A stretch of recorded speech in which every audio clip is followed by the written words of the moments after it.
El Rufai, we all know, has been someone that is vocal, has been someone that is fearless, has been someone that always, tried to speak his mind. I understood that, especially in our country, in Nigeria, politics is all about personal interest. Nobody is there to help anybody. Nobody is there to build any society. People are just in politics for what they will gain personally.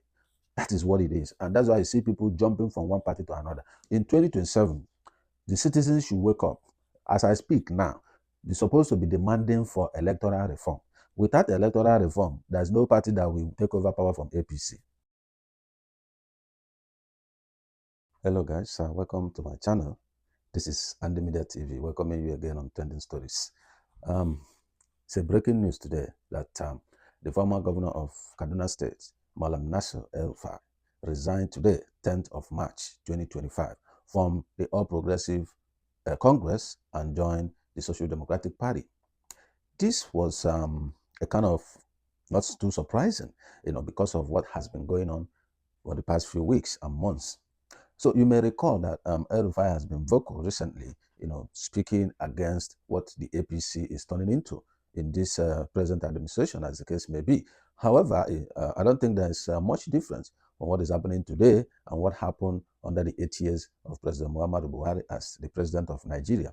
I think there have been a lot of disagreement within the party, in terms of the ways and manner the party conducts its business.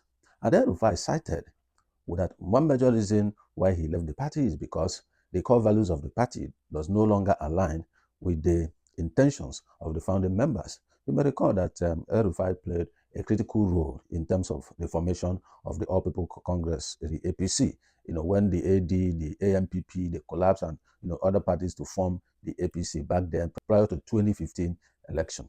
So he's one of the founding members, and there are intentions. There are things they had in mind, while forming the party. So according to El Rufai, the present APC does no longer align itself to those core principles and values that the party is known for. And I don't know, if you look at it, you believe that El Rufai is making a valid point. And in the course of this video, I'm going to highlight some of these valid points on as pertains that is happening today. But if you are new to my channel, guys, don't forget to like and share this video, and also subscribe to my channel and press that notification bell so that once I drop the next video, you'll be among those to be notified immediately, so that you get the video when it is hot. All right. Okay. So now let's dissect, what really happened. According to report, we learned that El Rufai, based on what he tweeted in his X handle, stated that today, the 10th of March, he has submitted his resignation letter from the APC, and he has joined the SDP, the APC, the All People Congress, and the SDP, the Social Democratic Party. So I'll be using the acronym as I go on in this conversation. So based on that, he has kind of officially left the APC, and the SDP probably will be welcoming him as we speak as one of their main new members. So El Rufai, we all know, has been someone that is vocal, has been someone that is fearless, has been someone that always, try to speak his mind, especially when he feels that, things are not going according to, plan. According to him, that is Mallam Nasir El Rufai, he said that he has consulted with the party both in private and in the public. And you recall in one of the democracy, conference that was held in Abuja, he made a comment, the day he was speaking about the party delegates, that they are illiterate, they are semi-illiterate, and they are corny. Many people were attacking his personality instead of listening to the message he's putting out there. For me, as a person, I understood that the moment you see parties having disagreements and all that, that's when the truth of what goes on within the party system comes out, all right? Because the aggrieved ones will be spewing the truth. But many people don't listen. They focus on attacking the messenger and leaving the message. For me, I picked what he said, and I understood his point when he made that comment, because these guys in politics, that's one of the reasons they want people to remain in perpetual poverty. That's why they want people, they bastardize the education system and send their own kids abroad. When they come back, they put them in strategic government agencies like the Central Bank, the NCC, Nigerian Communication Commission, the NNPC, and the rest of them. So they keep others who are not within the ruling cycle in perpetual poverty and illiteracy, and they put their own kids in the high level, so that they will continue to use those who are illiterate, those who are poor, during every election cycle. So El Rufai was saying something that is very germane and critical. what politicians do, but people don't really understand the message, but rather they were attacking him, the messenger.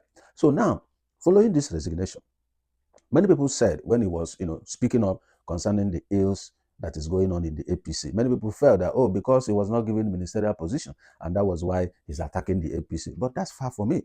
I watched his interview on Arise News where he was clear that when the Buhari's administration, it was part of the campaign, when President Tinubu was announced winner then, he made it clear that he has his own plans of what he want to do, having served for 8 years as governor of Kaduna State. Okay, but the Mr. President today begged him publicly in a forum, asking him to put on hold that his plans, that he needs him in his cabinet. We all watched the video.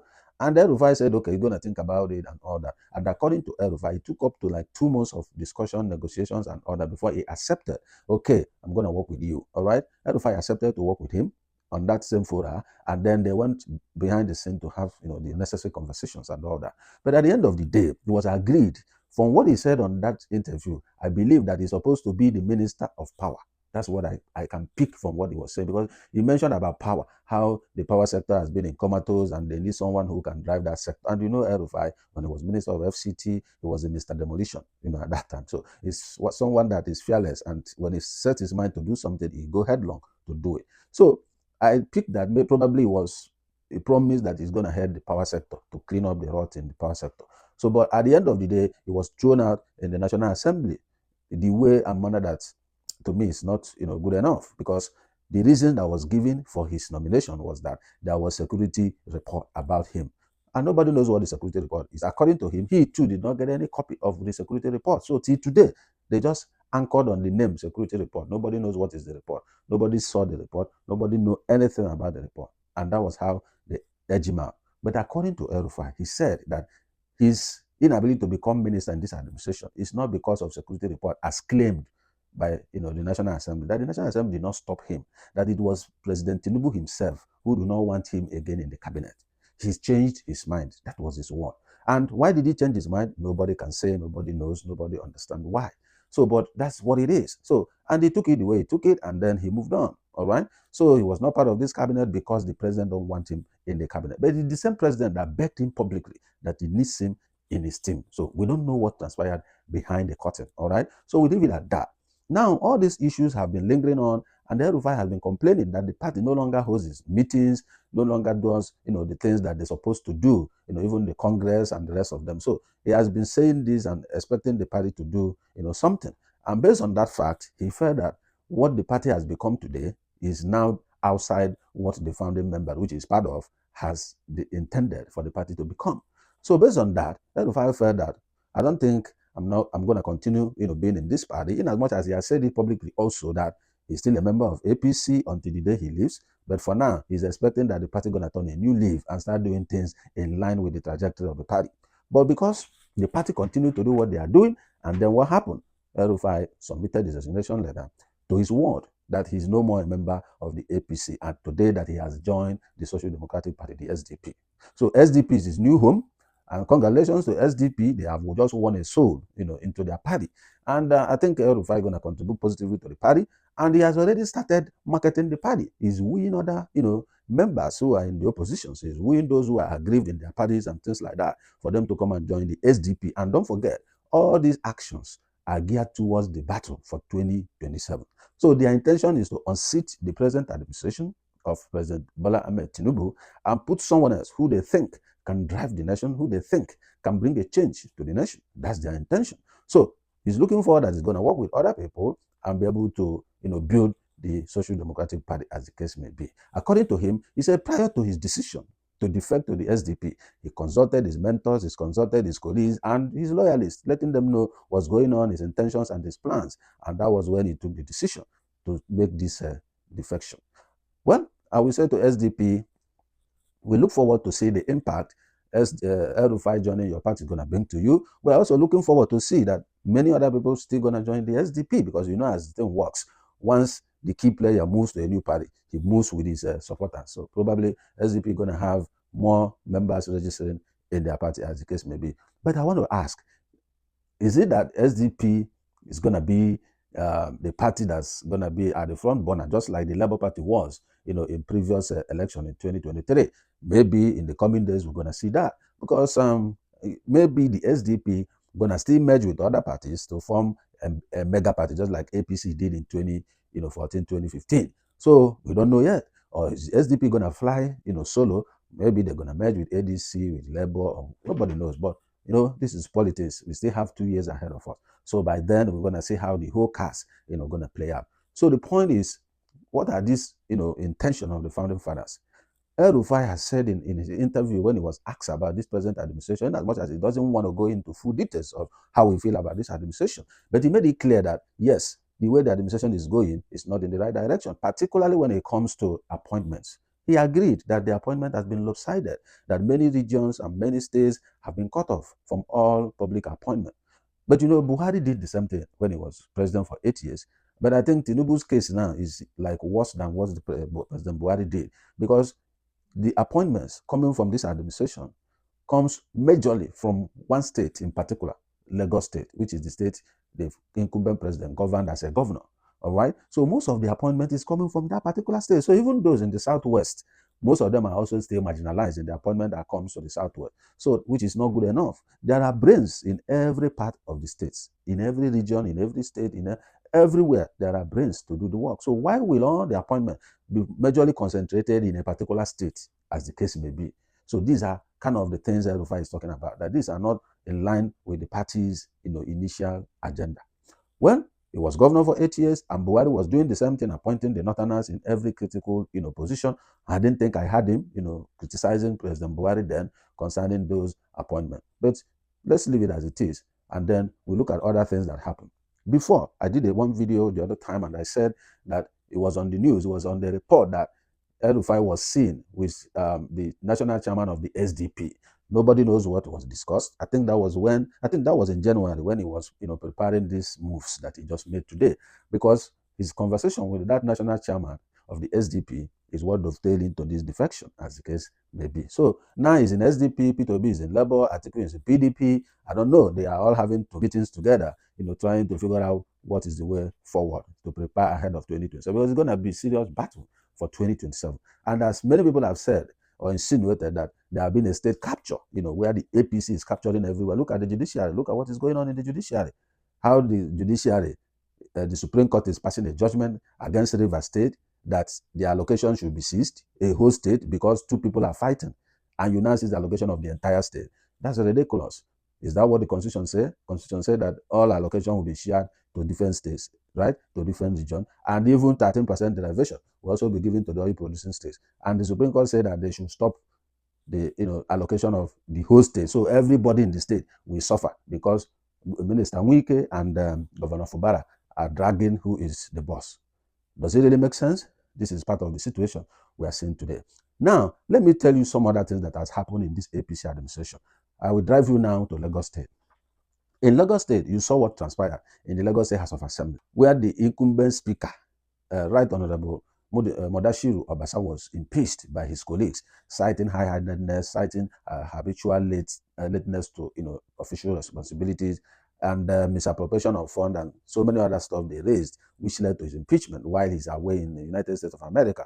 And the Mojisola Miranda was sworn in, as the new speaker, and the House was cruising, doing their legitimate duties, until Obasa came back and began to still parade himself as the speaker. And we all know that once you are impeached in your position, the next legal thing to do, or the right thing to do, is to file your case in court to challenge your impeachment. P2B did it in Anambra. When he was governor, he was impeached twice. He filed his case in court and demanded that the court reinstate him because he was illegitimately impeached. And when the court looked at the facts of the matter, they were able to reinstate him back twice.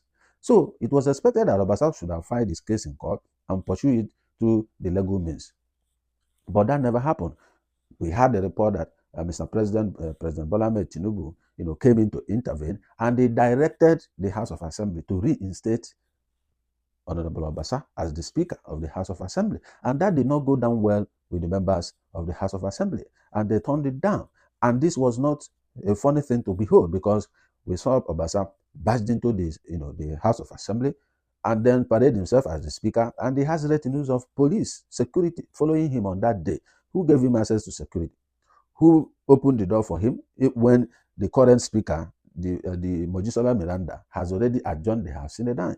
So when you look at all these things, you will see that the invasion of the House of Assembly by the DSS, who said that they didn't invade the house, that they were invited by the clerk of the house to provide security. But that day, the Speaker of the House, the members of the House were locked out of the chambers and out of their offices. So if you are providing security for the members of the House of Assembly, why were they locked out of their office? Why does it take hours with a lot of back and forth for them to be able to gain access to the chamber? So all those things happen. That's when people knew Abuja's hand is in what is happening in Lagos State. And as I speak today, they finally twisted their hands to reinstate Obasa, not through the court, but through whatever means. Obasa today is now back as the Speaker of the House of Assembly of Lagos State. So when you look at all this thing that is happening, you will see that this is no more democracy. This is an autocratic, kind of governance.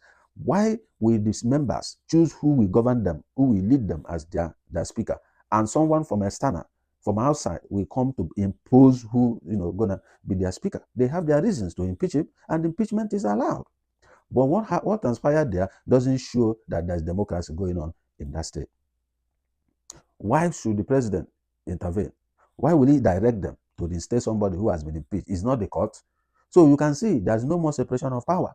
What happens is godfatherism, because the president is the godfather of Lagos. He's the one who decides who becomes what in Lagos. And that is the problem. So when the House refused to do what the president had directed, that was when Obasa began to bulldoze his way into the house, using all kinds of security, to find his way into the chambers, which is undemocratic. So these are part of the things El Rufai has been saying, that the APC has deviated from the norms and the principles and core values of the founding members. And I quite agree with him, because the precedent they are setting is wrong. It's a bad precedent. When you are impeached, you go to court. Let the court reinstate you. And I watched several interviews of Obasa in the Channels News, where repeatedly the anchor person was asking him, did you file a case in court to challenge your impeachment? He said, no, there's no case like that in court.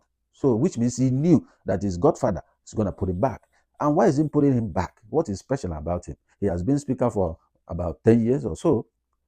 He's putting him back because he's needed for 2027 drive in Lagos State. Only God knows the plans of the president for Lagos in 2027. Nobody knows who he's going to use to replace the current governor, Babajide Sanwo-Olu. Even when all these things was happening, the governor, nobody had any word from him. The APC did not issue a statement. The Governing Advisory Council, GAC in Lagos, nobody heard from them. It was the battle between the House and the Abuja, and then Obasa. So it's a triple threat match, as the case may be. All right? So these are part of the things we are seeing. Appointment lopsided, party internal system, internal structure almost destroyed. Are we talking about the judiciary is already in comatose, as the case may be, passing all kinds of judgment that nobody understands what is going on? So I don't know what is really happening. If this democratic system is beginning to be dysfunctional, as the case may be, it means that in 2027 it's going to be deadly. It's not going to be easy. It's not going to be something people will behold, as the case may be, because the leadership is supposed to ensure that there's internal party structure. All right, the internal system of every party is working, because that's how you can begin to have a credible election, as the case may be. So, but I don't know. We're gonna see a lot of defections by the time SDP start consolidating and building up. You're gonna see many people, even in APC, who are falling out with the leadership, who has fallen out with the presidency or the National Party chairman. You're gonna see all of them converge in the SDP. So, Labour Party, you guys can see that if you guys continue to do what you are doing, many sheep will sail and leave you guys. People will decamp from Labour Party and move to SDP before you know what is happening. So you guys gonna put your house in order. Don't allow external forces to use your members to destroy the party internally. So you guys gonna open your eyes, shine your eyes, and know what you are doing. Fix your issues and start building on for 2027. Again, the SDP, now that the El-Rufai has moved, have come to SDP, you guys gonna build your wall, because they're gonna plug in people who will start destroying the party from inside. That's how the politics works. So you guys need to shine your eyes to SDP. And then, I don't know, I understood that, especially in our country, in Nigeria, politics is all about personal interest. Nobody is there to help anybody. Nobody is there to build any society. People are just in politics for what they will gain personally.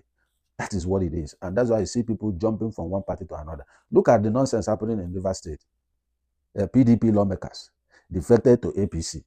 And by law, when you defect, you lose your seat. And the court will always bring up technicalities, and they will leave the substance of the matter. And they are saying that it doesn't have, okay, today now, I believe El Rufai may not have gotten SDP party, party card. That doesn't mean he's not a member of the SDP. He has already advertised it, he has already announced it, that is what it is. So these guys defected to APC, announced it on TV. We saw them, they were happy celebrating their defection.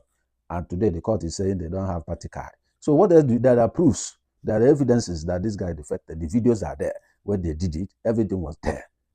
Having said that, I think in 2027, the citizens should wake up. As I speak now, they're supposed to be demanding for electoral reform. Without electoral reform, there's no party that will take over power from APC. Because they already plugged people in INEC.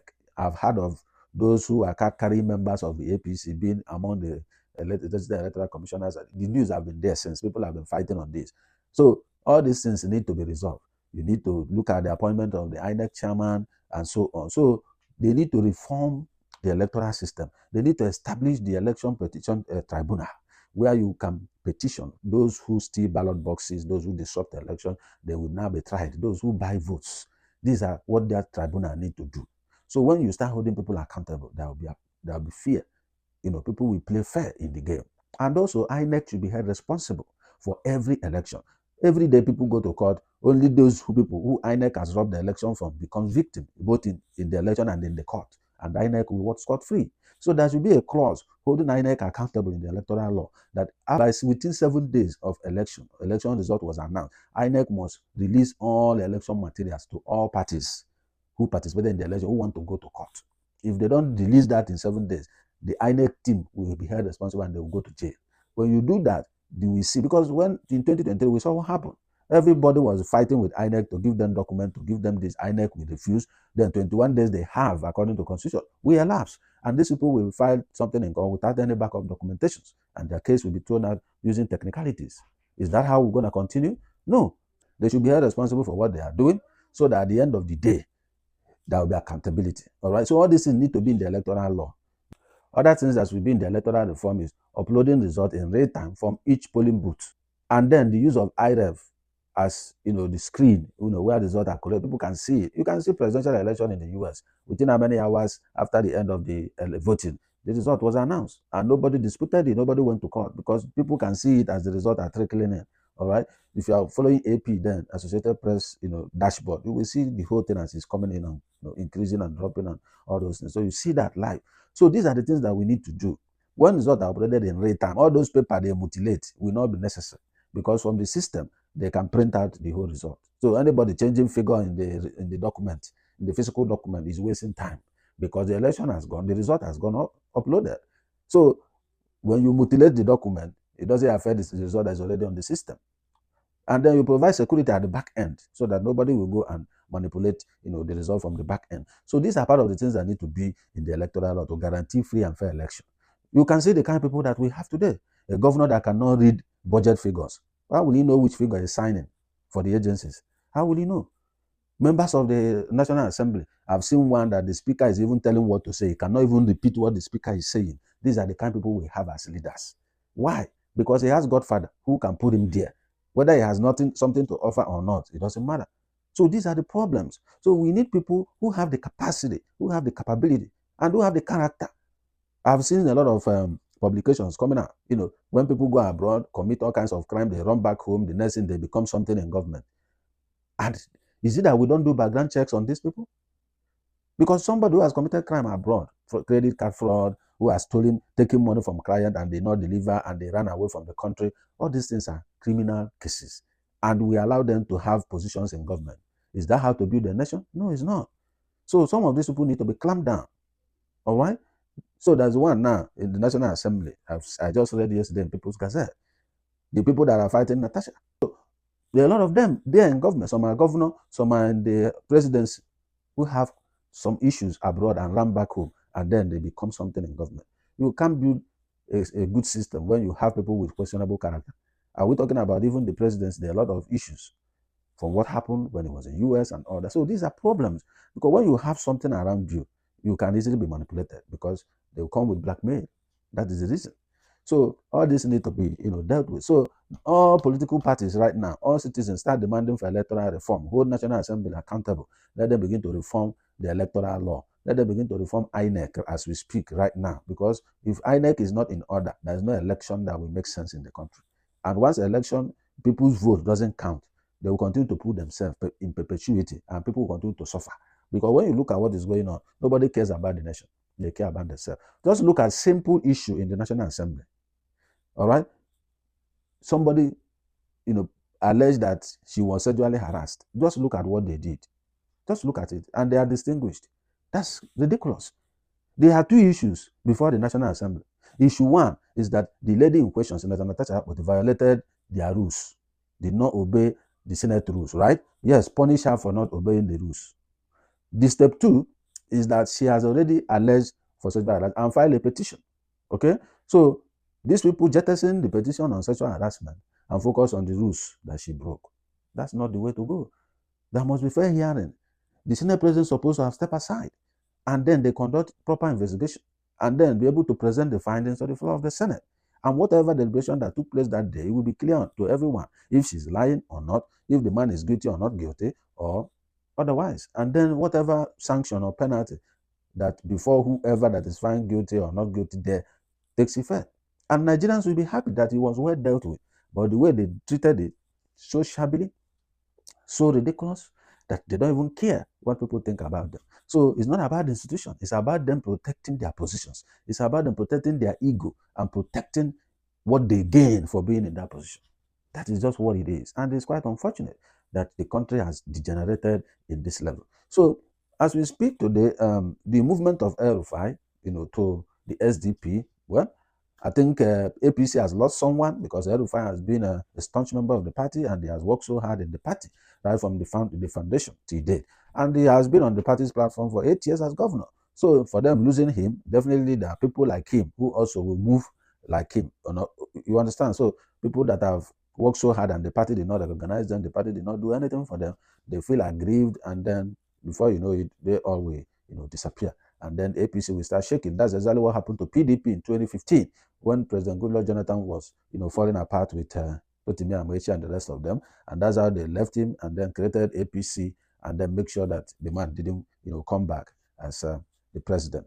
Until date, it's been like that. So Tinubu should learn from what happened to Jonathan. In as much as I know, he has worked so hard to consolidate every aspect, the three arms of government, to be in his control. This is what I think I need to say on these issues, that so many things El Rufai has saying recently is really what is going on, and people need to listen. Just don't bother about attacking the messenger. Focus on the message, because it's the message we need to be able to make some, require changes. So, guys, I don't know what you think about his defection. Do you think it's a good thing for SDP or is a good thing for APC? Many APC will say, oh, yes, we don't need him, let him go, let him go, let him go. But with time, they're going to understand what has happened to the party, because he has the experience, he has the knowledge, he has the technical ability, and then he has network. So he's going to use them for SDP, and then he's going to hit hard on the APC. So I don't know what your thoughts on this is gonna be like. So feel free to share in the comment section what you think, and then we continue to deliberate on that. Before I leave the stage, I'm gonna ask you to like and share this video so that others gonna see what's going on. And then if you're new to my channel, please don't forget to subscribe to my channel, and put on the notifications bell, so that as soon as I release my next video, you're gonna be among those to be notified, so that you get this video as it is hot. Don't miss anything, please do so, and I appreciate you for stopping by to watch my videos. So I'm gonna see you in my next video. See you and have a wonderful day ahead. I'm signing out.